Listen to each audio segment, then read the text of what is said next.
This is Tom Fox, and I'd like to welcome you to a new season of Adventures in Compliance. This season, I'm going to take up the second set of 12 short stories published in the Strand magazine in 1893 and 1894, which were collected in the book The Memoirs of Sherlock Holmes was published in the United Kingdom by G. Loon and in the U.S. by Harper's and Brothers. It's the second collection featuring the consulted detective Sherlock Holmes. The Final Problem was published in this series, and that remains one of the top Sherlock Holmes stories of all time, as Doyle was determined to kill off Sherlock Holmes, his most famous character, due to not simply its popularity, but how Holmes in many ways had taken over the life of Doyle the writer.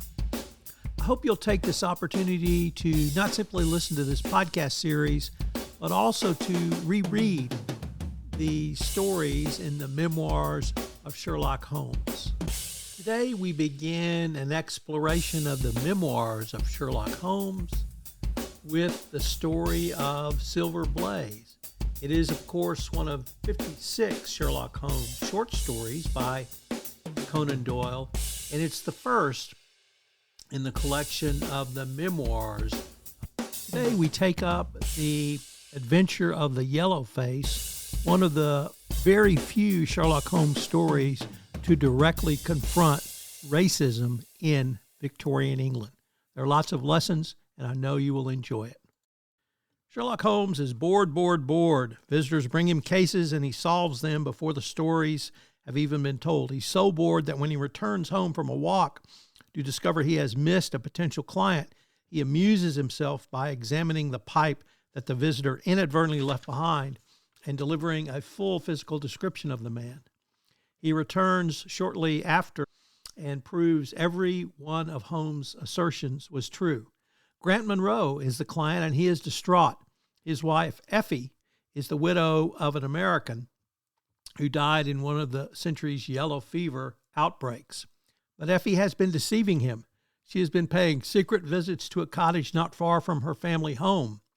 There, Monroe is outraged to discover when he follows one day a yellow-faced man lives there in considerable luxury with a picture of Effie on the mantelpiece. Clearly, decides Holmes, her first husband did not die, rather that other presumed dead American of recent acquaintance, i.e. the adventure of the noble bachelor.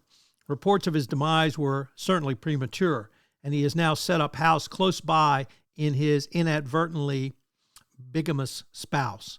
Perhaps for the reasons of blackmail, yet perhaps for undying love. Either way, Holmes is going to unmask the man, marching to the cottage while Effie is visiting and tearing the mask from the husband and stepping back in amazement to find instead a young girl staring at them. Effie explains that her first husband was an African American and their daughter is of mixed race. This was a major stigma in the Victorian world, and one that she was convinced no decent man would want to entertain under his own roof. She claimed, therefore, that both husband and daughter had been killed by the fever, when in fact Lucy survived and had been brought to England by Effie and installed in the cottage. All eyes turned to Monroe. How would he react? With love, of course. He lifted the little child, kissed her, then carried her in his arms. He held his hand to the wife and turned towards the door. Now Watson is left to bear the brunt of a thwarted Holmes' injured pride. How could he have gotten the circumstances so wrong? How has his natural fallibility failed him so publicly? How could this least humble of men ever recover from such a low blow?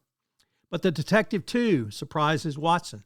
He says, "If I should ever strike you that I'm going a little overconfident in my powers or giving less pains to a case than it deserves, kindly whistle Norbury in my ear." As I mentioned, this is one of the few stories about race in the Sherlock Holmes oeuvre. And although mixed race marriages were illegal in the United States at the time, they were not in the United Kingdom. Clearly, this sensitive treatment proves out for Holmes. So what are some of the leadership lessons from this story? Number one, accept that you can be wrong. Even the best leaders can make mistakes, like Sherlock Holmes does in this story. What's important is recognizing and acknowledging the error, then learning from it. Holmes' humility in accepting his misjudgment is a lesson in humility and adaptability. Number two, be patient and listen. Holmes carefully listens to Mr. Monroe's concerns, offering the space to voice his worries. Effective leadership often involves the empathetic listening, taking the time to understand the perspectives of those you are leading. Number three, avoid jumping to conclusions. Holmes incorrectly concludes that Effie is being blackmailed, a misjudgment that stems from making assumptions without full information. It is a reminder that leaders should avoid snap judgments and to make decisions based on thorough analysis and understanding. 4, maintain confidentiality. Holmes is a keeper of Mr. Monroe's secrets and concerns, demonstrating the importance of discretion and trust in leadership. Number 5, understand the nuances of your environment. This story ultimately revolves around societal norms and prejudice of the Victorian era. Effective leaders are aware of the broader societal and cultural context in which they operate, and they use this knowledge to inform their decisions.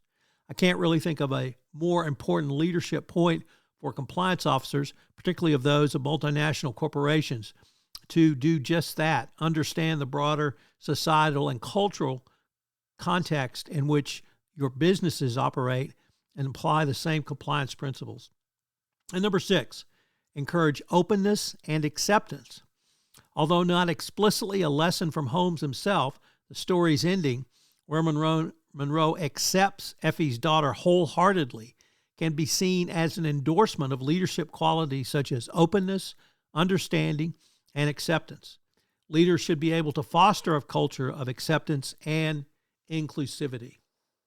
This story really has some very interesting lessons, and although you might not expect those in a story where Sherlock Holmes fails, I think the way Conan Doyle portrayed it, not only through the story, but with a surprise ending, both in terms of finding Lucy, the daughter, and Monroe's reaction, and indeed Holmes and Watson's reactions, is very instructive.